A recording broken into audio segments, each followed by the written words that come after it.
तरु वालों के ऊपर आज हंस रही हूँ। कौनो बात नहीं, कबो को हंस लेना चाहिए। और कहते हैं ना कि भैया सबसे बेस्ट मेडिसिन होती है हंसना, लाफिंग। भाई साहब, अब हंसना भी कई तरह का होता है। कई बार कोई दूसरे पे हंस रहा होता है, कोई बार कोई अपनी खुशी में हंस रहा होता है, और कई बार ना कोई दूसरे को दुख तकलीफ में देख के हंस रहा होता है कि यस, मैं यही तो चाहती थी, मैं यही तो चाहती थी, अब झूले अभी तो और दूंगी है। तो हंसना बहुत सारा अच्छा होता है, लेकिन सबसे अच्छा जो होता है वो यही होता है कि भाई अपने मन को खुश रखो, फालतू की बकवास चीज़ों से दूर रखो। तो भाई साहब, अब कल हमारी जिज्जी कल परसों जो भी आई थी 22 तारीख का दुख व्यक्त करने, है ना भाई, जिज्जा जी का भी आ चुका है वीडियो। मेरा फाइनल डिसीजन, जिज्जी ने भी बोला था मेरा डिसीजन ना, तो जिज्जा ने भी बोला है। और जिज्जी ने बोला था कि ना अब ना हमने डिसीजन लिया है कि हम अपनी जिंदगानी की कोर्ट कचहरी की कहानी वाईटी पर नहीं लाएंगे। तो जिज्जा ने बोला है अपडेट मिलता रहेगा। तो हेलो एवरीवन, एक बार फिर से आप सभी का मैं स्वागत करती हूँ आज के इस रंगारंग वीडियो में। भाई साहब, हमारी जिज्जी एकदम तिलमिला रही होगी जैसे बिन पानी का मछली। भाई पानी से मछली को अलग कर दो तो एकदम तड़फड़ाती है। उसी प्रकार से जिज्जी की जो काल्पनिक बातें हैं, उन बातों के बारे में अगर कोई टीका टिप्पणी कर दे, खासकर उनके कागजी पति, खासकर उनके कागजी रिश्ते, तो भाई साहब ना हमारी जिज्जी एकदम तिलमिला जाती है। कई बार तो ओवर रिएक्ट कर जाती है और कई बार ना शातिरगिरी के अंतर्गत, क्योंकि आजकल हमारी जिज्जी के ऊपर ना थोड़ा सा प्रेशर है। अब प्रेशर किस चीज़ का है? अच्छा होने का, अच्छा दिखने का, इस चीज़ का प्रेशर है। अब हर चीज़ थोड़े ना वैसे दिखाई जा सकती है, समझ रहे हो ना? अब समझदार के लिए इशारा काफ़ी।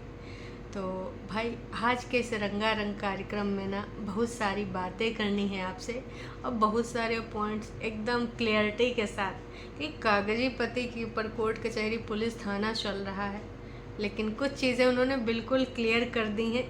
बोला है चाहे इसको डायरेक्ट समझ लो चाहे इनडायरेक्ट समझ लो, बहुत सही। मतलब भाई जिज्जा ने यूँ तक क्लियर कर दिया कि ना देखिए, हमको अब इतना भी लगाव नहीं रहा, इतना भी लगाव कभी था तो ना ही हमको है लगाव, ना ही हमको समझ सकते हैं ना, अब दूर रहो। तुम अपनी ज़िंदगी में खुश रहो, हम अपनी ज़िंदगी में खुश रहें, अलग अलग खुश रहो। देखो यहो तरीका अच्छा है। कहते हैं ना, अभी कुछ दिन पहले ही जिज्जी ने एक शायरी डाली थी, मोटिवेशनल स्पीकर हैं एक, तो उन्होंने बोला था कि अगर किसी जो है स्टोरी को कोई अच्छा जो है मुकाम तक ना ले जा सको तो एक खूबसूरत मुकाम पे ले जा के छोड़ दो, है कि वो चीज़ को अब जिज्जी भूल गई, फिर से आ रही दुख दर्द यहाँ पर सुनावे अपनावे। खैर वो तो सब कंटेंट कंटेंट कंटेंट का कमाल था, कोई बात नहीं। अभी जो बात करनी है वो चलो शुरू करते हैं पॉइंट टू पॉइंट। कई पॉइंट जिज्जे ने बात करे हैं तो वो सारे पॉइंट आज क्लियर होंगे। चलिए जी फिर शुरू करते हैं। वैसे भाई साहब शुरुआत उन्होंने करी थी किचन से।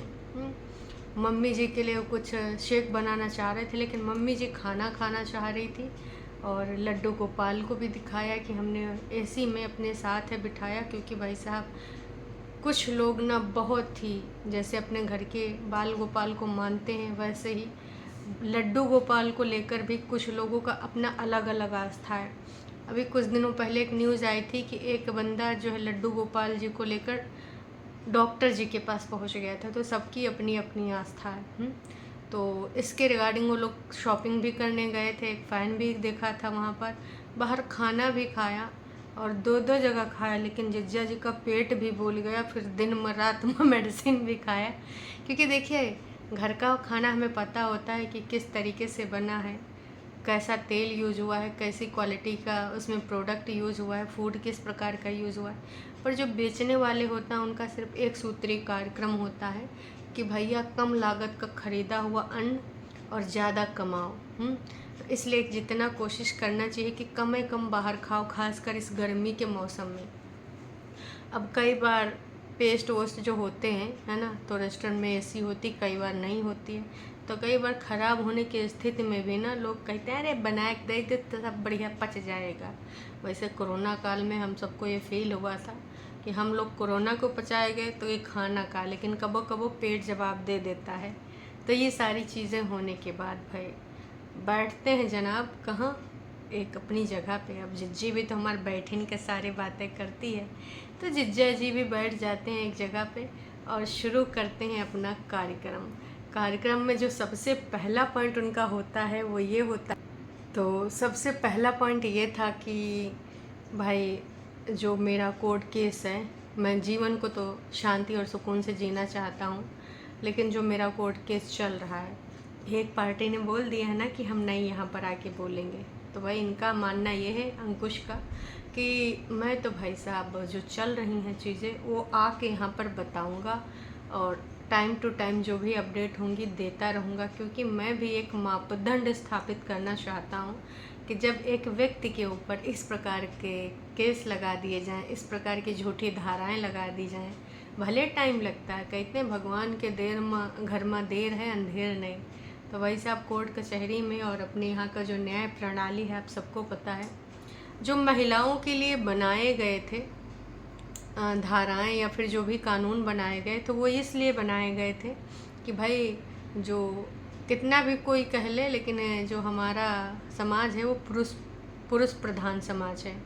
तो कानून इसलिए बनाए गए थे कि कल को अगर महिलाओं के साथ कुछ गलत हो तो वो अपना हक और अपनी कानूनी लड़ाई लड़ के अपना हक ले सकें और अपने साथ जो जुर्म हुए हैं उसको ना यहाँ पर बता सकें, इन अधिकारों का, इन कानून का प्रयोग करके। लेकिन भाई आज कुछ अलग ही चल रहा है, मतलब उन सारी धाराओं का, उन सारे कानून का 95% लोग गलत फ़ायदा उठा रहे। महिलाएं, लड़कियां डराए धमकाए के ससुराल वालों की कचूमर निकालने की भी धमकियां दे देते हैं कि अच्छा ज़्यादा 3-5 कर, रुको अब दहेज प्रथम लगाते हैं, अच्छा ज़्यादा 3-5 हो रहा, रुको अब DV लगाते हैं।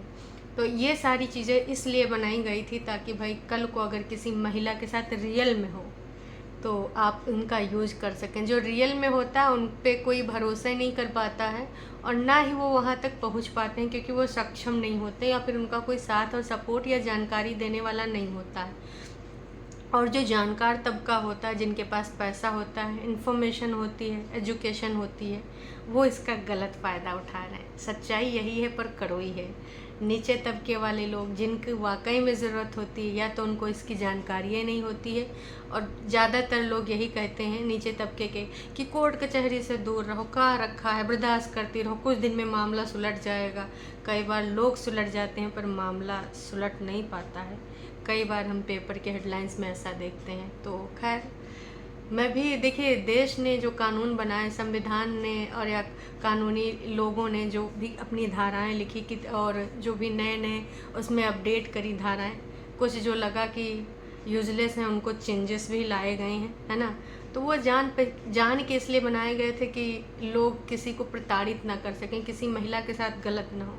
लेकिन फ़ायदा तो है गलते वाले लोग उठा रहे हैं, क्या किया जा सकता है। पुरुषों के लिए भी अब कुछ कानून ऐसे बन रहे हैं, क्योंकि देखिए जो कोर्ट कचहरी पुलिस थाने में लोग बैठे हैं उनको भी पता है कि 95% लोग जो होते हैं केस करते हैं इस प्रकार के, वो ज़्यादा से ज़्यादा अपने नीचे दबाने के लिए करते हैं या फिर उन पे प्रेशर बनाने के लिए करते हैं ससुराली जनों पे। बाकी समझदार के लिए इशारा काफ़ी। तो इनका यही कहना है कि भाई सामने वाली पार्टी दे या ना दे, पर हमको कोई किसी प्रकार का गम नहीं है और किसी प्रकार का अफसोस नहीं है। हम ना यहाँ पर जो भी चीज़ें हैं हम वो आके बताएंगे पॉइंट टू पॉइंट। अब आते हैं दर्शकों दूसरे पॉइंट पे। दूसरा ये था कि भाई साहब तुम खुश रहो। मैं चाहता हूँ तुम खुश रहो। है जीजा जी, प्यार तनिको कम नहीं हो रहा है, अभी भी खुशी मांग रहे हो। सामने वाले तो तुम्हारे लिए सब बद्दुआएं मांगते हैं, चाहे उनके सपोर्टर हो, चाहे उनके सब्सक्राइबर हो, और चाहे सामने वालों के परिवार वाले हों, कि नाश पीटा का कुछ बुरा हो जाए, नाश पीटा अच्छा अब ठोकर लगी, तो तुम्हारे लिए तो यही मानते हैं। लेकिन भाई जिज्जा कब वो प्यार तो करीन था, तो जिज्जा का कहना था कि मैं भी यही चाहता हूँ कि तुम खुश रहो। अब हमको ना किसी प्रकार का तुमसे इतना भी लगाव नहीं है, और लगाव करने वाला खैर इन्होंने छोड़ा नहीं। मैंने कहा था ना, और तमाम बार कहा है कि काश इन्होंने इतनी भी कसर छोड़ी होती। अगर इनको वापसी करनी थी तो सोच समझ के डिसीजन लेना था, और कल अगर जाना चाहिए या फिर जाना है तो हम सारे रास्ते थोड़े बंद कर देंगे, यहाँ तक कि खिड़की विंडो भी बंद कर देंगे कि कल को अगर हम फंस जाएं तो खिड़की विंडो से निकल सकें। ना ना ना जी, इन्होंने तो एक छोटा सा सुराग तक नहीं छोड़ा कि सुराग के माध्यम से उसको बड़ा बनाए के निकल जाएं। आज तक वही हम लोग देख रहे हैं लगातार, बार बार। एक टाइम था जब कानूनी कार्रवाई में जिज्जी हमारे एकदम अडिग हो गई थी कि ना अब हम जाएंगे सुप्रीम कोर्ट, हाई कोर्ट, 10 साल, 20 साल, 30 साल, बुढ़ापे तक। भाई साहब का बोलती थी। उस टाइम इनके कानूनी कार्रवाई से प्रताड़ित किए जा रहे थे, इनके पति दौड़ रहे थे, जज साहब हम सेक्शन 9 लगाएंगे, जज साहब हम ले जाना चाहते, जज साहब हम घर बसाना चाहते हैं। तब हमारे जिज्जी जाना नहीं चाहते थे। अब जिज्जी आना चाह रही है तो जिज्जा लाना नहीं चाह रहा है। क्यों? क्योंकि भाई साहब सबने देखा है और आप सब भी यही मानते हो कि भाई अगर कोई लड़की इसका आधा भी कर दे तो ससुरारी जन या फिर कोई भी इंसान उसका चेहरा नहीं देखना चाहेगा। एडजस्टमेंट, प्यार दुलार तो बेकार की चीज़ है, हो ही नहीं सकता।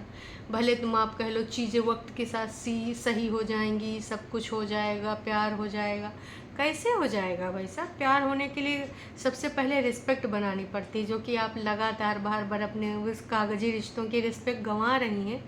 आप अपने फरिश्तों को इतना ज़्यादा एडमायर कर रही हैं, तो भाई कैसे पॉसिबल है? उनके अगर तुम्हारा जिक्र आता है तो सिर्फ बुरी चीज़ें याद आती हैं, अच्छी चीज़ें कोई भी नहीं याद आती, क्योंकि आपने कुछ ऐसा छोड़ा ही नहीं कि काश एक अच्छी चीज़ भी याद आ जाती। अब आते हैं दर्शकों थर्ड पॉइंट पे। अरे वही नाच पीटे कौन? भाई साहब गाली गलौज वाले लोग हैं जो लुढ़कते रहते हैं। उनका कहना था कि न कागजी पत्ती का दुकान बंद हो गया। देखो वीडियो नहीं आ रहा है, दुकान बंद। और जो भी मनगढ़ंत चीज़ें थी हमेशा वो करते हैं ना, आज तो जिज्जा जी ने भी बोल दिया कि भाई इनको क्या लगता है कि इस तरह की मनगढ़ंत कहानियाँ जो कि ये खुद बनाते हैं या फिर बताई जाती हैं बॉस के द्वारा, तो ये सुनाए कि लोगों को भ्रमित कर देंगे? बिल्कुल नहीं, क्योंकि लोग भी समझ चुके हैं। एक बंदा लगातार बार बार एक ही चीज़ बोल रहा है और एक बंदी और उसके जो अगल बगल के लोग हैं, साथ संबंधी, खून के रिश्ते सो कॉल्ड, तो वो आज कुछ और बोलते हैं, परसों कुछ और बोलते हैं। तो जनता यहाँ बेवकूफ़ नहीं बैठी, हाँ कुछ अंधभक्त हैं, है ना। तो अब क्या ही कर सकते हैं, अंधभक्ति का तो कोई इलाज नहीं, ना जी ना, कोई इलाज नहीं। तो मैं यही कहना चाहूँगी कि भाई दुकान आप देखो जिज्जी की बंद हो रही है का, क्योंकि लगातार बार बार वो अपने कागजी पति के, पहले तो कागजी पति सास और कागजी ननंद पे आती थी, अब तो भाई साहब मामा हैं जो इस दुनिया में है भी नहीं, उन सारे रिश्तों को भी गिना देती। कभी दादी सास पे चली जाती हैं, उनके साथ इनका कनेक्शन इतना अच्छा बन गया है। कभी कभार ही मिली थी किसी से बातें सुनी थी दादी सास के बारे में, वो सारी चीज़ें एकदम कुंठित तो हो गई हैं। बाकी जो घर परिवार के लोग थे जिनके साथ इतना रही हुई, एक साल में जितने दिन भी रही हो, उनके साथ तुम्हारा वो बॉन्ड, वो कनेक्शन नहीं बन पावा, उनका दुख दर्द तुम नहीं फील कर पा रहे हो। बाकी हर किसी के साथ तुम्हारा कनेक्शन बन रहा है, हर किसी का तुम्हें दुख समझ में आ रहा है। झूठी कहीं की, मतलब जिज्जी यार ऐसे कैसे तुम बोल लेती हो। अब जो बात करेंगे ना दर्शकों, इसको सुन के हमको बहुत ही हंसी आई, हो सकता है ना कि आपको भी हंसी आई। जिज्जा जी ने ना टरू वालों को इन्वाइट कर लिया है किया और ना स्पीटो जाए कि हमारा फीडबैक ले लो हैं। हमने तो अपना एड्रेस भी सोशल मीडिया पे कई बार बोला है, कई बार मुंह से भी बोला है, कई बार वो चिट्ठी पत्री भी दिखाया है।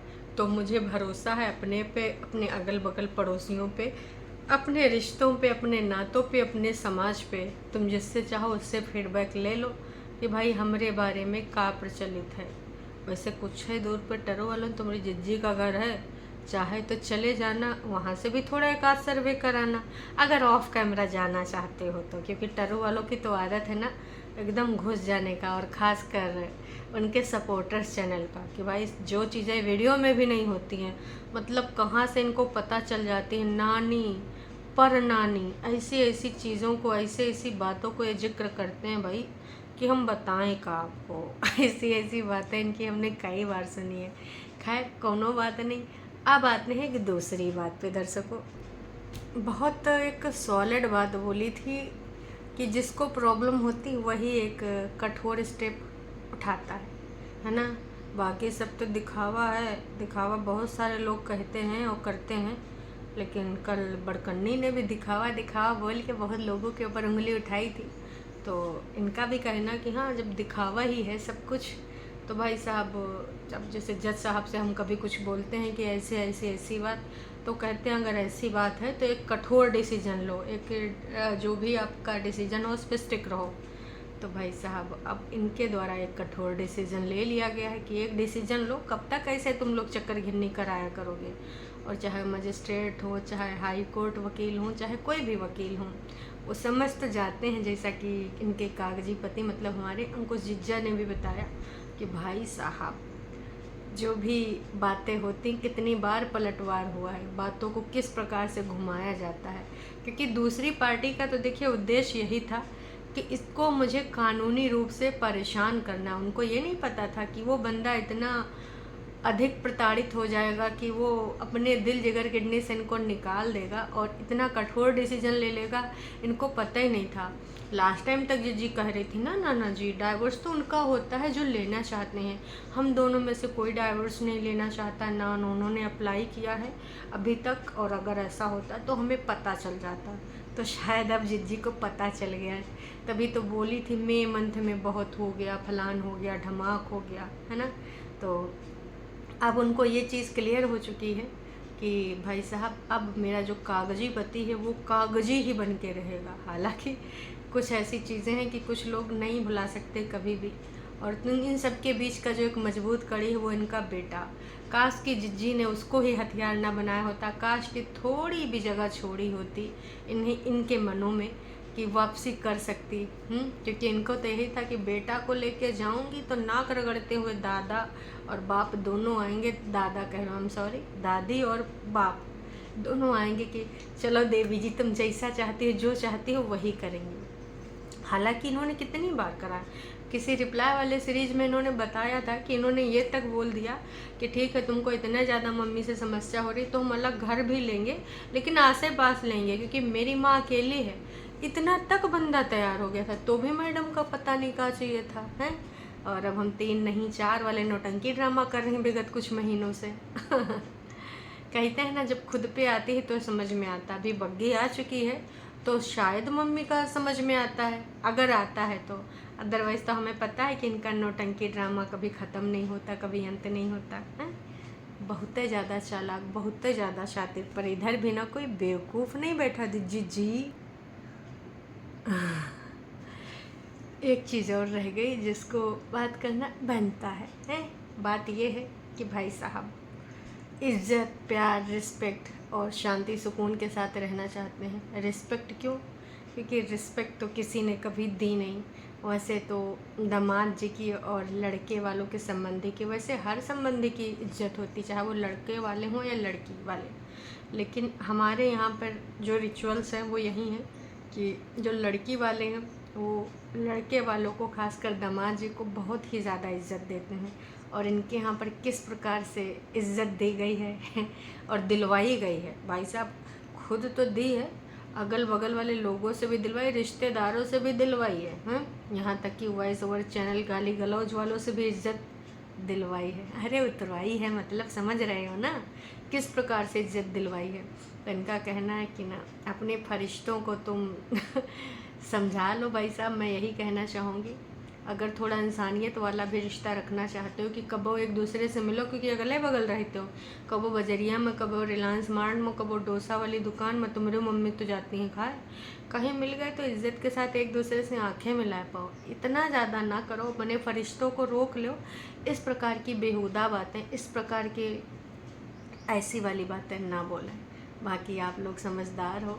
और इनका ये भी कहना है कि ये जो प्रोसेस में हूँ मैं, ये चाहता कोई और था लेकिन ना कहना मुझे पड़ा, क्योंकि भाई साहब एक टाइम के बाद ना सामने वाला बंदा सोच जाता है, वो समझ जाता है कि बस अब ना और नहीं, क्योंकि जितना करना था कर लिया। अब इससे ज़्यादा अगर मैं लूँगा तो भाई मैं मूर्ख कहलाऊँगा। और मेरे घर वाले, खुद के मेरे घर वाले, मेरी माँ, मेरी बहन, जो मेरे कठिन टाइम पे मेरे साथ थे, उस टाइम पे जो अपने साथ था वही अपना था। अब जो प्यार जता रहे हैं, दूर दूर से दुख दर्द समझ रहे हैं, उस टाइम भी नहीं समझी थी जब इनके पति का एक्सीडेंट हुआ था। तो तमाम इनके चाहने वाले यही कह रहे हैं कि भगवान करे जल्दी ही आपकी लाइफ से टॉक्सिक लेडी निकल जाए, आप अपनी लाइफ में आगे बढ़ो। जिज्जे ने आर्ट दिया, क्योंकि देखिए बहुत सही बात है। ऐसे लोगों से आप घिरे रहोगे ना तो कभी आपको मानसिक रूप से शांति सुकून नहीं मिलेगा। और अपनी ज़िंदगी में सबको यार हंसी खुशी रहने का अधिकार है, खुश रहने का अधिकार है और आगे बढ़ने का अधिकार है।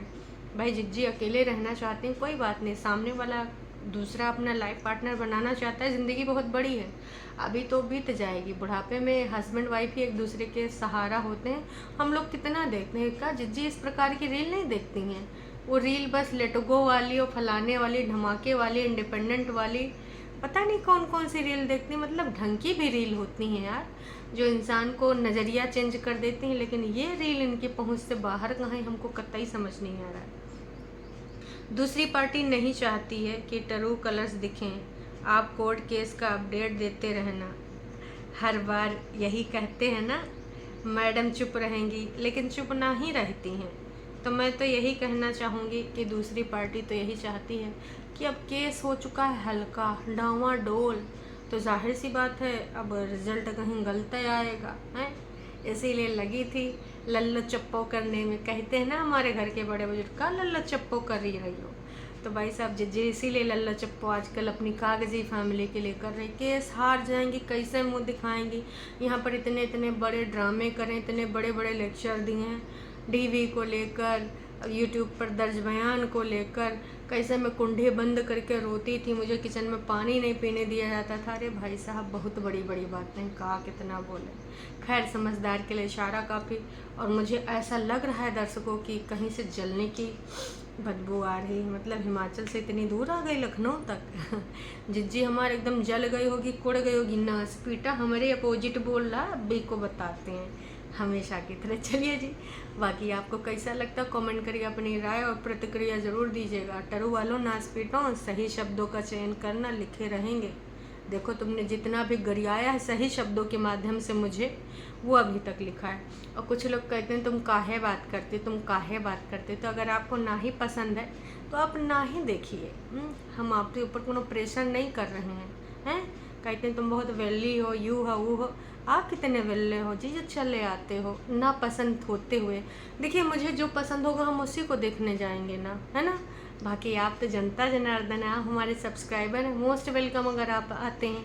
ये बात हो रही है टरू वालों के लिए। बाकी अपनी जनता तो जानती है कि कब का उसको का देखना है, कैसे देखना है, कितने बजे देखना है, टाइम नहीं मिला तो कब देखना है। एक टरू वाले नाच पिटे जीने नहीं देते हैं, कहते तुम बड़ी वेली हो। हमने कहा है मैं वेली हूँ, चलो ठीक है, ये तो मेरा कंटेंट है, मेरा रिएक्शन चैनल है। पर अगर आपको कोई चीज़ पसंद नहीं आ रही तो भी आप मन मार के देख रहे हो, हैं यूँ कहा दर्शक हो। इस बारे में ज़रूर 2 शब्द लिखिएगा टरू वालों के लिए प्लीज़ आज। चलिए जी अभी के लिए इतना ही, टाटा बाय बाय।